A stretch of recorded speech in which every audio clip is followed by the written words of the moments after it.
This video, I'm going to be breaking down a new way to play defense in Madden 25, utilizing the crossfire pressures from Dollar as well as some other things. But what makes this defense special is really the coverage behind what we're going to be doing and how you're going to use her within this defense. So this defense is really kind of especially plays off of the KOs that you have access to in Ultimate Team now. But in general, this defense is going to probably get you a lot of stops and confuse a lot of people. Now, if you guys want to get the full version of this defense, this Dollar Jets defensive ebook revamp, that's going to be available in our school community. I'll put a link to that in the description below. It's only $10 to become a member, and it gets you access to all of my offensive and defensive ebooks, both for Madden and for College Football 25. So if you want to be a member, that link is going to be down in the description. Now, we're going to be taking a look here specifically at a couple popular formations. We're going to look at normal off close, and we're going to look at trips tight end flex as well. But we're going to start with normal Y off close because that is probably the most popular offense that you're going to see, or doubles flex close, which is very similar to that. And the biggest thing that we're going to do, and we're going to have our Tampa 2 here in our audibles. And we're going to have the cover 4 drop, cover 4 quarters, DB fire 2. Now, the best way to do this is to utilize auto flip off, auto alignment on base, option defense on conservative, and then you're going to put your hooks on 5. Now, the other thing about this little defensive strategy here is you are going to be situationally flipping your double safety go for the different coverages because you need to get the different pressures. What you can do is you can actually flip it at the line of scrimmage. So I'll kind of explain that. So if you want everything to look the same, you're going to need to flip this at the line of scrimmage after you audible. So let me just explain that. So if I come out and double safety go and I audible to Tampa 2, you're going to see that my blitzer is not on the right spot. But if I audible to cover 4 quarters, then my blitzer is on the right spot and I can just drag him over like this. What I want you to do, though, is once you drag him over like this, if I flip the play, you see that nobody moves. That is like super, super important to how we're going to run this defense.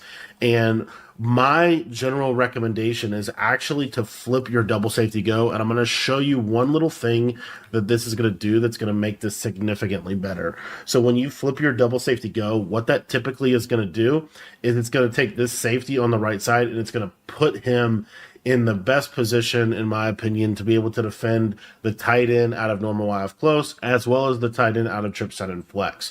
So it puts the safety more inside the box, more inside leverage, and it actually puts this guy in a better position as well. So my base defense typically is going to be flipping double safety go like this, and then I'm going to do one of two things. I'm either going to run cover 4 or cover 2, but we're going to make some cool adjustments as well. Now, if I want to run cover 2, the vulnerability with Tampa 2 is going to be the run defense aspect of it. We can kind of get around this, but I'm just going to go to a basic inside zone here to kind of explain this. So you see how I go to this basic inside zone? Now I needed to audible. They won't do that if I audible. But anyway, as you see here, I'm in Tampa 2. I go to this, and we're set up like so. So the way I want to run this defense is I want to stand back here. And so I just want to show you what will happen. If I see inside zone, I can kind of come downhill and blow the run up like that. So it's not the end of the world if they do run the ball, and you're going to be okay, right? Where if at the end of the day, if you're getting like just absolutely shredded in the run game, go to the cover 4 quarters, and then you're just going to go to the cover 4 quarters. You're going to stand more out here like this. If you're really getting shredded, you have to go to cover 4. You're not going to be able to run your cover 2 if you're getting shredded in the run. So it's kind of more of a down and distance thing. It starts to become that, where in running situations, you can run this cover 4. And then in passing, obviously if we can tackle, in passing situations, you could run your other defense. The other thing that you have access to in this, I don't do this a lot, but you do have access to this cover 4 drop where we could run the engage blitz, which is basically to just simply set it up like this. And if you take a look here, I don't know why the player is glitching here, but he's blitzing. And then I'm just going to hover right here and send the engage pressure if I ever, if they're running too much play action or something like that. But what I really wanted to get into here, guys, is the coverage of this cover 2. So What we're going to do here is we're going to auto to Tampa 2. We're going to walk this guy over like this. This is going to set up the pressure. And then this is the key to everything. You're going to put your safeties in outside thirds and your user in a middle third. Now, the reason that I move my user back here is if you don't move your user back here, you are very susceptible to getting seam streaked, because it's hard for the user, the way this game plays, it's hard for him to go all the way back and cover both sides. It's just almost impossible. Now, if you wanted to, you could get a little adjusty like this, for example, and you might be okay because you would be able to run like to this left seam. But I prefer to basically turn this into like a 3 high safety look, in the sense of 1, 2, and then 3 safety, if you will. It's kind of like an Iowa State type defense.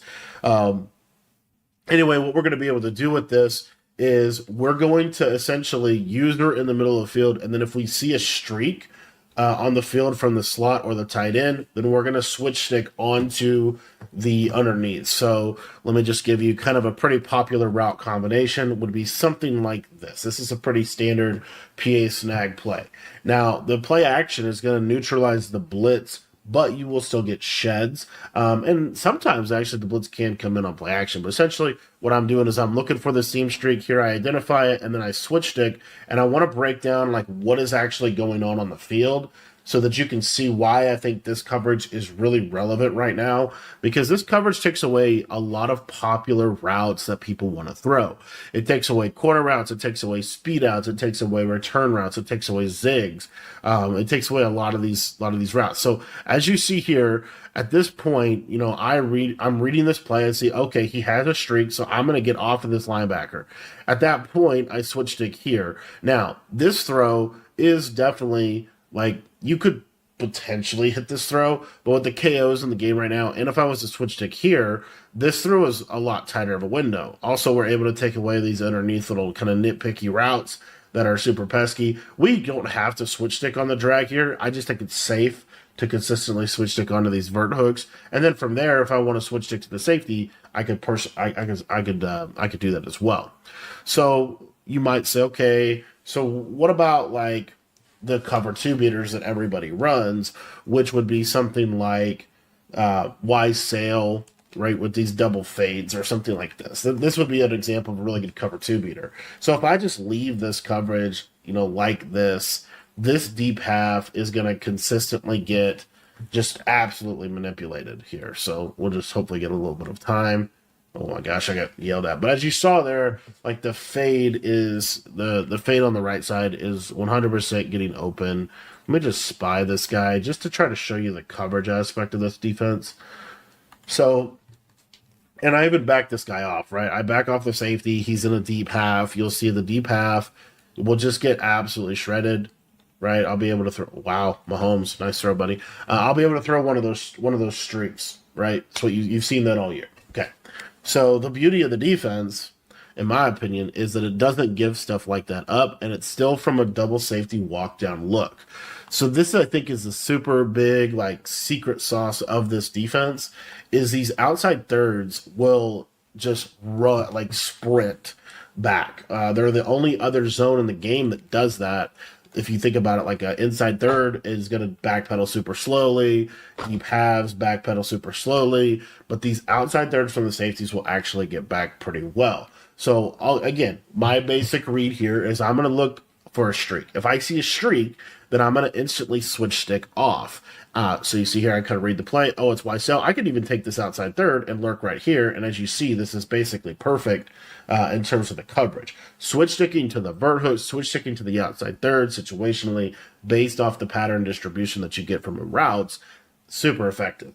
Now, you might say, okay, well, what about like cheat slot fade, right? Because cheat slot fade, this is like your standard cover 2 beater. Everybody runs this to some degree. If they run this playbook, this is one of the best ways to attack cover 2. It is one of the best ways to attack cover 2 in the game. But because, again, we're using outside thirds, then now, again, my user's here. I don't even need to switch stick off my user, and I'll show you why. because I see it's a slot fade. If I see it's a slot fade, it's not a seam streak. If there's no seam streak, I can now steal a guy in coverage here, and I want you to look at how well this outside third is going to play over here on this left-hand side. So if you take a look here, watch this outside third. It's just going to absolutely, that's Reed Blankenship outrunning Xavier Worthy, right? I mean, he just absolutely cages. And then, again, because you don't have a seam streak threat here, now what you're able to do is you're able to steal a player underneath in coverage. This is essentially kind of more of a practical Madden version of Tampa 2, right? Zan made this defense popular several years ago. I think Skimbo actually runs a lot of this as well this year. But this has been a defense, a concept that has been popular in Madden for the last several years because of how good these outside thirds do on both sides of the ball. The main secret sauce to the defense is the middle third with the user in the middle. And why that makes it even better is because then you can now adapt your coverage. You can switch stick off. So that middle third is going to always be in an advantage. Essentially, you're becoming the middle third yourself, and then you're reading and reacting based off the pattern distribution, which I think is super interesting. And we really haven't seen a lot of people do that. Now, the other thing about this is, let's say that you start getting a lot of check down. Actually, you know what? I wanted to show you one other thing. Let's talk about cheat flat post. So cheat flat post, you might say, okay, this is going to be the play that's going to be hard to guard. And the reason that this play is going to be hard to guard is because we're going to put a deep fade or deep streak on that left side. And it's super, it's going to be hard for that guy to get back. Okay, so you might think that. But again, the outside third is the trick to everything. And then, like I said, I think putting your user back here really helps everything. If you try to stand down here like this, it's really easy for the tight end to just crucify you up the seam. The only thing I could really think of, and like this could work if you did that and then you ran like this. But I personally have just found a lot more success standing kind of back in this area of the field. Now, the beauty of this is, let me show you what's going to happen if we get cheat flat posts. With cheat flat posts, I'm the middle reader. I'm the middle of the field defender, right? There's nothing attacking me deep in the middle of the field in this example, but I want to show you how this outside third defends this deep fade. So you see here, I'm just going to bomb this up, and you might think, oh, this is going to be open. It's not at all, not even close. It's not going to work. You're going to get consistent coverage from these outside thirds. They're going to be able to get back, and they're going to be able to get into perfect position to play stuff. So let's say that someone is attacking you in the flat, though, and you want to kind of manipulate different things. One of the things that you can do, this is a situational adjustment I'll do, is I'll shade underneath. I'll play hard flats on both sides like this. This would be an example of something you might do if you think they're going to throw a quick flat on you within this defensive structure. The biggest thing here is you might think that this deep fade is going to be open. I promise you, these outside thirds, especially with the KOs, they're going to be able to play that. So like literally instantly throwing that, it's not going to work. So you can use those outside thirds situationally. The other thing that I really, really wanted to show you here,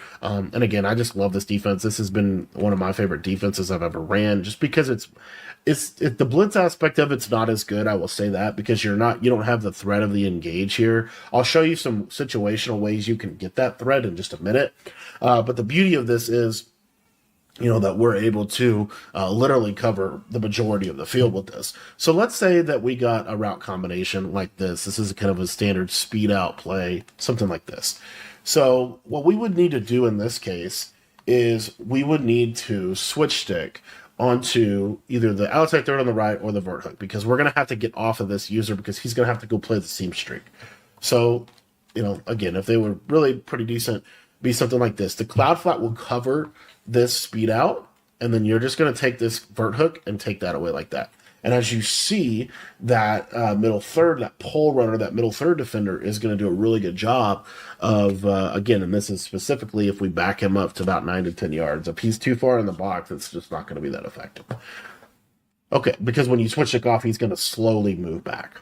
So those are some of the different tricks of the trade. Now, the beauty of this is we can go to a cover 4 quarters look, flip the play, shade underneath, and now this looks exactly the same. Now, the reason that this is important, and you need to do this from time to time, is what eventually will start to happen is you'll get some kind of basically Y sail. This is really good for like a Y sail play. And the reason that this is so good is because we have hard flats now, And then watch what my user is able to do. I'm able to just come down like this. And then I can switch to click so. It really is a great little complement to what we're doing. Now, another thing that I wanted to show you, because if you are playing a defense or someone that's running a formation like this, you're going to get play action. And they're just going to basically pick up your blitz every time. And you still need to have some type of blitz threat. So what I'll do is if I'm getting a lot of play action, if that's like their main thing that they're doing, then I'll do something like this. This is pretty situational, but I'll back this guy up like so. And then if I hit circle twice, it's going to give me the slot corner. And essentially, I'm just going to run the engage D. So I would flip the play. Whoops. Like that. Set that up like so. And then now I'm basically in the engage. I might have messed it up. And you could do this out of cover 4 drop as well. So I'll show you. Cover 4 drop is a little easier to set it up. But situationally, I'll do something like that. So, again, so let's say cover 4 drop here, right? I'm normally going to move this guy over. So I'm going to move him over. I'm going to blitz him. I'm going to move him back like so. And then I'm going to put him in a hook curl to this left side. Hit circle like so. And then now, we're able. Whoops, I actually would probably do something like this. Now that I think about it. But anyway, this is just a way to, kind of counter what you're doing. And this is going to do really good at getting pressure against people if they run play action. So mixing that in a little bit, that's like very rare that I'll do that, but I will do that. Another thing you could do is you could go to DB Fire, and the beauty of DB Fire is basically now you're going to move this guy over like this. And it's essentially this right here. Like this is perfectly fine. And then if they run play action, DB Fire can sometimes come off the edge. So that's a way that you can kind of mix a DB Fire. Now you might be asking, as I did, when I was testing this defense out, what happens if they go to like a more spread out formation, like a trips tight end, if they start using stock fades and things like that. So let's take a look at that. So this is trips tight end, motion wide post. This is the play. And if people are getting a lot of cover 2, they're pretty much inevitably going to end up in this right here. So all we're going to do is our basic defense like so. And then what you're going to see here is, let's just do a double streak like this. So what I would basically do is I would switch stick. In this example here, I would back him up, switch stick onto this third, user like this, and we'll just take a look at the routes. So as you can see here from the instant replay, what's basically going to happen is because you backed your user up to about 9-10 yards, he's going to be able to run once you switch off. So as you see, he switches off, he runs with him. And then this outside guy, as you see, he's just going to sprint. And that's an easy deep out zone. That's an easy deep KO, right? Another thing you could do, again, situationally, you want to be a little safer against a trips tight end set. Call cover 4 quarters, move this guy over, flip the play. You see how it keeps your shaded down hard flats. And then now we can go back to more of a traditional trips defensive look, which would basically be something like this. And again, I got to actually get to trips here. But you can see if we wanted to situationally do something like this, this would do a really good job against this route combo, because basically, all you need to do is switch stick onto the quarter and go user the tight end. So you see here, switch stick here, boom. And you see how, again, this idea of like this 3 high structure, it really does allow you to do a lot more with your coverage. This is just the tip of the iceberg that you can do. But I do think that, you still have the capability to do a Sim 4. Another thing that I, like I said, really, really like to do is I'll situationally, and trips tight end would be a formation I would do this against because cover 4 really is pretty decent against trips tight end this year, is I would move this guy over like this, right? Blitz him down, maybe. Okay, we're going to blitz him down eventually. And then he's going to go back like this. If I hit circle, then it's going to put me onto one of these slot corners, and I can use them as an engage. So it looks exactly the same, right? In this case, we would maybe man up the running back with him or whatever, but we're able to drop all these guys into coverage. We do an engage defense. And then what you're going to see is, situationally. Now, again, you're going to need to obviously know you're going to do that, set that up quickly, get on the slot corner. But, you know, something little that you can really do. Again, the core thing you're going to do the majority of the game is you're going to be in this right here. You're going to be in this coverage right here, majority of the game. And then also situationally, you're going to go to this coverage right here, which looks exactly the same, but now it's cover 4, right? And then if you wanted to occasionally mix in DB Fire, you can mix in some DB Fire setups. But in general, this just does a really good job. And then you're still going to get good sheds. So even if they pick up your blitz with play action, you're going to get pretty good sheds. The coverage is just absolutely incredible. So anyways, I wanted to do kind of a deep dive into this defense because this is kind of my favorite defense that I've been running last couple of weeks here. And I just think that this defense is really, really effective. And it's kind of a new style. A lot of people, used to seeing like dollars down here. But by putting this guy in this position here, it really opens up the coverage. And then the outside thirds are just incredible because they're able to get back on both sides. Like, I think that's just so, like, it's just so good. Motion angle wheel, another good play, right? You're going to do just fine against that. So you see here, the speed out, that cloud's going to play it. So the ability to have cloud plots on both sides really does limit the areas in which they can throw the ball, and the ability to kind of have that middle third defender be more like a user allows you to, if they don't have a seam streak on both sides, or if they don't have a seam streak, then it really allows you to play more underneath for things like bench pivot, things like that. So the underneath combos. So anyway, that is the Tampa 3 defense that I've been talking about on X a lot. I think it's really good. And if you guys want to check out my completely revamped dollar defensive ebook, that is going to be available in our school community, and that link is going to be in the description below.